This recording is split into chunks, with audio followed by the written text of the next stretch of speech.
ধানের শীষের ভোট আর গণভোটে না ভোট সমান সংখ্যক এসেছে। 500 ধানের শীষ 500 না, 1200 ধানের শীষ 1200 না। তাতে বোঝা যায় সিন্ডিকেট করে বিএনপির আভ্যন্তরীণ ভাবে গণভোটে না ভোটের পক্ষে তারা ক্যাম্পেইন করেছে।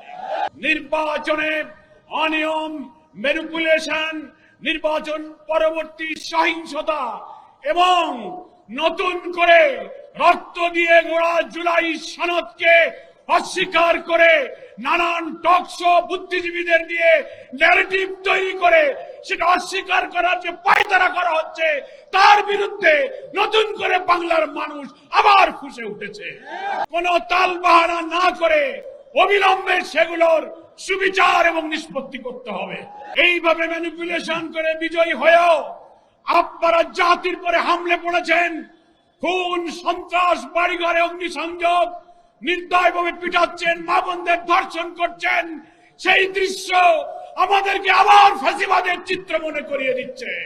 রক্ত দিয়ে গড়া জুলাই সনদকে অস্বীকার করলে আপনাদেরও সেই ফ্যাসিবাদের পরিণতি বরণ করতে হতে পারে।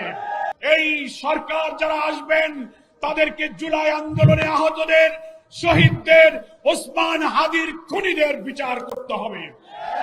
জুলাই সনদে স্বাক্ষরিত প্রত্যেকটি বিষয়কে বিদ্যমান রাষ্ট্র কাঠামো পরিবর্তনের জন্য নতুন রাষ্ট্র গঠনের সনদ হিসেবে মেনে না নিলে চুল পরিমাণ কোন ব্যতিক্রম বাংলার মানুষ বরদাস্ত করবে না।